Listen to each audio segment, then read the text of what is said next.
Hi friends, നിങ്ങൾക്കെല്ലാവർക്കും സുഖമാണെന്ന് വിശ്വസിക്കുന്നു. അമ്മീസ് അടുക്കളയിലേക്ക് സ്വാഗതം. ഇന്നില്ലേ ഞാൻ നിങ്ങളോടൊപ്പം പറയാൻ പോകുന്നത് എന്താണെന്നറിയാമോ, അല്ലെങ്കിൽ നിങ്ങളോടൊപ്പം ഷെയർ ചെയ്യുന്നത് എന്താണെന്നറിയാമോ? എനിക്കിഷ്ടമില്ലാത്ത ഒരു കാര്യമാണ് തുണി മടക്കി വയ്ക്കൽ കേട്ടോ. അപ്പോൾ തുണി ഒരു ദിവസം നമ്മൾ ലോണ്ടറി ചെയ്ത് കഴിഞ്ഞാൽ അത് മടക്കി വയ്ക്കാനുള്ള സാവകാശമോ ടൈമോ കിട്ടിയില്ലെങ്കിൽ പിറ്റേ ദിവസത്തെ കൂടെ ആകുമ്പോൾ ഒരുപാടാകും അല്ലേ. അപ്പോൾ ഈ അടുത്ത 1-2 ദിവസങ്ങളിൽ ഞാൻ ഒത്തിരി ബിസി ആയിരുന്നു. അപ്പോൾ ബിസി ആയിരുന്നപ്പോൾ എനിക്ക് ഒരുപാട് തുണികൾ മടക്കി വയ്ക്കാനും കഴുകാനും ഒക്കെ ഉണ്ടായിരുന്നു കേട്ടോ. അപ്പോൾ ചില ടൈമിൽ എൻ്റെ ഹസ്ബൻഡിൻ്റെ ഡ്രസ്സുകളൊക്കെ ഞാൻ ടമ്പിൾ ഡ്രൈ ചെയ്യാനായിട്ട് പുറത്ത് കൊടുക്കാറുണ്ട്. അത് വളരെ ഈസിയാണ് കേട്ടോ. ഈസി എന്ന് വെച്ചാൽ അവർ പാക്ക് ചെയ്ത് കൊണ്ടുവരും, നമുക്ക് കബഡിൽ അങ്ങ് വെച്ചാൽ മതി. അതായത് ഇതുപോലെ വരും. അപ്പോൾ വളരെ ഈസിയാണ്. ബെഡ്ഷീറ്റൊക്കെ ആയാലും ബാക്കി ടീഷർട്ടൊക്കെ ആയാലും ട്രൗസറായാലും ഷർട്ടേഴ്സ് ആയാലും നന്നായിട്ടൊന്ന് തേച്ച് അവർ കഴുകിക്കൊണ്ട് പാക്ക് ചെയ്ത് വരുന്നതുകൊണ്ട് ഞാൻ ഇതുപോലെ തന്നെ കൊണ്ടങ്ങ് കബഡിൽ വെക്കുക. യൂസ് ചെയ്യുമ്പോൾ മാത്രം എടുത്താൽ മതിയല്ലോ. പക്ഷേ എൻ്റെ വീട്ടിലിടുന്നത് അല്ലെങ്കിൽ ഞാൻ ഡെയിലി വെയർ യൂസ് ചെയ്യുന്നത് ഞാൻ വീട്ടിൽ തന്നെയാണ് കഴുകാറ്. അപ്പോൾ ഇത് കഴുകി വന്നു കഴിഞ്ഞാൽ നമുക്ക് ഒരുപാട് തുണികൾ കാണും അല്ലേ. അതായത് ടവൽസ് കാണും, തുവർത്ത് കാണും, പിന്നെ നമ്മുടെ അണ്ടർ ഗാർമെൻറ്റ്സ് കാണും. അങ്ങനെ ഒരുപാടെണ്ണം കഴുകി ഉണക്കിയെടുക്കാൻ കാണുമല്ലേ. അപ്പോൾ ഞാൻ സാധാരണ വാഷിങ് കഴിഞ്ഞ് കഴിഞ്ഞാൽ സ്പിൻ ചെയ്തതിന് ശേഷം ഡ്രയറിലിട്ട് ഉണക്കിയെടുക്കും ഇവിടെ. ബിക്കോസ് ഞങ്ങൾ ഫ്ലാറ്റിലായതുകൊണ്ട് പുറത്ത് ഹെവി ആയിട്ടുള്ളത് മാത്രമേ ഞാൻ ഇടാറുള്ളൂ, ബാക്കിയെല്ലാം ഞാൻ നന്നായിട്ട് ഉണക്കിയെടുക്കും. അപ്പോൾ ഇന്ന് ഞാൻ എൻ്റെ ലോണ്ട്രി എങ്ങനെ സജ്ജീകരിക്കാമെന്ന് പറയുമായിരുന്നു കേട്ടോ. അപ്പോൾ എല്ലാം ഉണക്കിയെടുത്തിട്ടുണ്ട്. ഇനി നമുക്കത് മടക്കി വയ്ക്കണം. മടക്കി വയ്ക്കുന്നതെന്ന് പറയുന്നത് ഒരു വലിയ ജോലിയാണ് കേട്ടോ. ജോലിയെന്ന് വെച്ചാൽ അവരുടെ അതായ ഹോമിൽ കൊണ്ടുവയ്ക്കണമല്ലോ എല്ലാം.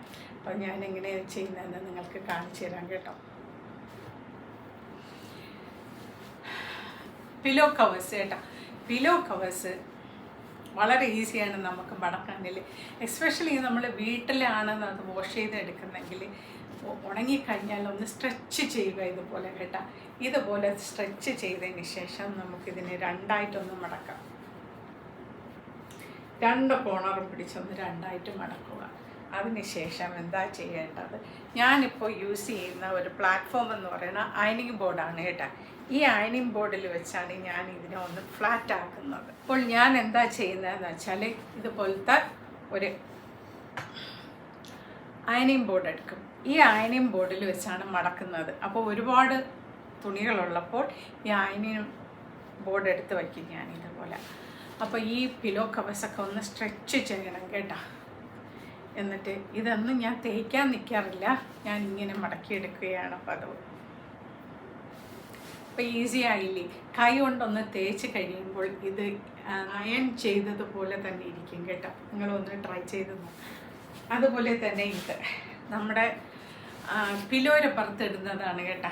ഇതൊരു പ്രൊട്ടക്ഷൻ ഗാർഡ് പോലെയാണ്, പക്ഷേ നമ്മുടെ തലയൊന്നും ചൂടാവില്ല. അപ്പം അതുകൊണ്ട് ഇതും കഴുകിക്കഴിഞ്ഞാൽ എനിക്കിത് മടക്കി വയ്ക്കണം. രണ്ടായിട്ട് ഫോൾഡ് ചെയ്തു, ഒരു ചെറിയ ഗ്യാപ്പ് ഇട്ടു, സെൻറ്റർ ഇതിൻ്റെ കൂടെ ചേർത്ത് വയ്ക്കുമ്പോൾ ഇത്ര കാണും. കബഡിൻ്റെ അകത്ത് നമ്മൾ ഇങ്ങനെ അങ്ങ് ഫിറ്റ് ചെയ്യും. അപ്പോൾ ഈ ഒരു ഭാഗം മാത്രമേ പുറത്ത് കാണത്തുള്ളൂ. അടുത്തതില്ലേ, എൻ്റെ നൈറ്റിയാണ് കേട്ടോ. നൈറ്റി നമുക്ക് എല്ലാ ദിവസവും വേണം അല്ലേ. ഞാൻ രാവിലെ തൊട്ടൊരു 10:30 വരെ യൂസ് ചെയ്യുന്നത്. ചിലൊരു 8 o'clock ഒക്കെ ആകുമ്പോൾ മേല് കഴിയതിന് ശേഷം എന്നും ഇടുന്ന ഒരു വസ്ത്രമാണ് എൻ്റെ നൈറ്റി എന്ന് പറയുന്നത്.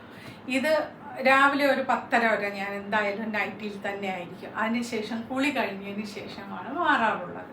അപ്പോൾ ഞാൻ ആദ്യം എന്താ ചെയ്യും, ഇങ്ങനെ മടക്കും കേട്ടോ. രണ്ടായിട്ടൊന്നും മടക്കും. അതുപോലെ തന്നെ ഒന്ന് സ്ട്രെച്ച് ചെയ്യും കേട്ടോ. അപ്പോൾ ചുളിവുകളെല്ലാം അങ്ങ് പോകും. എന്നിട്ട് നമ്മളിതുപോലെ ഒരു പ്രതലത്തിൽ ഇടാം. ഇനി ഒന്നുകൂടെ മടക്കും ഇങ്ങനെ. ഈ മടക്ക് ചെയ്യുമ്പോഴാണ് കൈ വെച്ച് ഇങ്ങനെ ഒന്ന് ഫ്ലാറ്റ് ആക്കും കേട്ടോ. ഇങ്ങനെ ഫ്ലാറ്റ് ആക്കുമ്പോൾ ക്രീസ് എല്ലാം പോകും. ഒന്നുകൂടെ മടക്കും. അതിനുശേഷം ഇങ്ങനെ മടക്കും, പിന്നെ ഇങ്ങനെ മടക്കും. ഇവിടെ ഒരു ചെറിയ ഗ്യാപ്പ് ഇട്ടേക്കും കേട്ടോ ഇങ്ങനെ. എന്നിട്ട് ഈ ഭാഗം മേളിൽ വയ്ക്കും. ഇങ്ങനെ വെച്ച് കഴിഞ്ഞാൽ കബഡിൽ നൈറ്റി എല്ലാം അടുക്കി അങ്ങ് വെച്ചാൽ മതിയാകും. വളരെ ഈസിയാണ്. ട്രൈ ചെയ്തി കണ്ടു.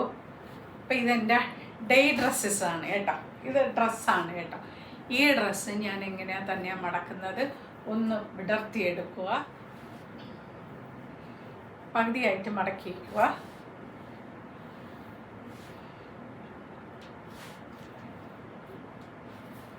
മടക്കിയല്ലോ രണ്ടായിട്ട്. ക്രീസ് ഉണ്ടെങ്കിൽ ജസ്റ്റ് ഒന്ന് പുള്ള് ചെയ്യുക. ഇതിനെ വീണ്ടും ഒന്നുകൂടി മടക്കുക, തിരിച്ചു വയ്ക്കുക, തിരിച്ചിവിടെയും വയ്ക്കുക.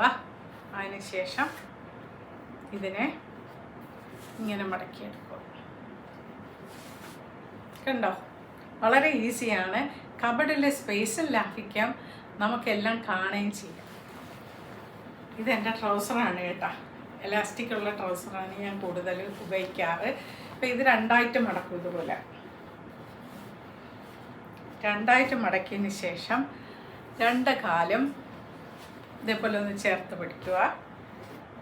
നമ്മുടെ ഈ ബട്ടക്സിൻ്റെ ഭാഗമില്ലേ, അവിടെ ജസ്റ്റ് ഒന്ന് അകത്തോട്ട് മടക്കും കേട്ടോ. ഇങ്ങനെ വീണ്ടും നമ്മൾ എന്താ ചെയ്യുക, ഇതിനെ പകുതിയാക്കും. കൈ വെച്ചൊന്നിങ്ങനെ തേക്കും, മറിച്ചിടും, പിന്നെ ഇത് മൂന്നായിട്ട് മടക്കി എടുക്കും.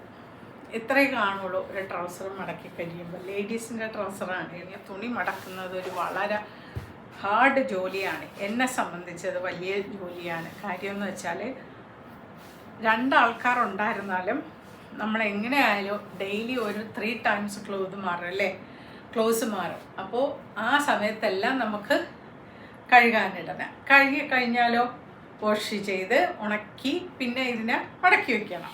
ഇന്നത്തെ എൻ്റെ ലോണ്ട്രി മടക്കി വെപ്പ് കഴിഞ്ഞിട്ടുണ്ട്. ഈ വീക്ക് ലേറ്റായതിൻ്റെ പേരിൽ എനിക്ക് കുറച്ച് എക്സ്ട്രാ മടക്കുണ്ടായിരുന്നു. അപ്പോൾ ഇതെല്ലാം ഞാനിപ്പോൾ മടക്കി വെച്ചിട്ടുണ്ട്. ഇനി ഇത് കബഡിലാക്കിയാൽ മാത്രം മതിയാകും. ഈ ഒരു ബോക്സ് കണ്ടോ, തേക്കാനുള്ള തുണികൾ ഞാൻ പ്രത്യേകം ഇതുപോലത്തെ ഒരു സീ ത്രൂ ബോക്സിൽ വെച്ചേക്കും. അപ്പോൾ കൊണ്ടുപോകാൻ എളുപ്പമാണ്. അതുപോലെ തന്നെ തേച്ച് കൊണ്ടുവരുമ്പോൾ നമുക്ക് അതിൽ തന്നെ കുറച്ച് ദിവസം വെച്ചിരുന്നാലും കുഴപ്പമുണ്ടാകില്ല. അപ്പോൾ അതെല്ലാം അങ്ങ് മാറ്റി വെച്ചു. അപ്പോൾ ഇതൊക്കെയാണ് ഞാൻ ചെയ്യുന്ന എളുപ്പ വഴികൾ. നിങ്ങൾക്കും ഉപകാരപ്പെടും എന്ന് വിശ്വസിക്കുന്നു. അപ്പോൾ നിങ്ങളും ഇതുപോലെ ഒന്ന് ട്രൈ ചെയ്ത് നോക്കുക കേട്ടോ. കാര്യം തുണി മടക്കുന്നത് ഒരു ഭാരിച്ച ജോലിയാണ് എനിക്ക്. നിങ്ങൾക്ക് എങ്ങനെയാണെന്ന് എനിക്കറിയില്ല. ഒന്ന് ട്രൈ ചെയ്ത് നോക്കുക കേട്ടോ. നിങ്ങൾക്കും എന്തെങ്കിലും ഇത് പ്രയോജനപ്പെട്ടുവെങ്കിൽ തീർച്ചയായിട്ടും ലൈക്ക് ചെയ്യുക, കമൻറ്റ് ചെയ്യുക, സബ്സ്ക്രൈബ് ചെയ്യുക, ആൻഡ് ഓൾസോ ഷെയർ ചെയ്യുക. Thank you for watching and see you soon with another vlog. Till then, bye for now and take care. By.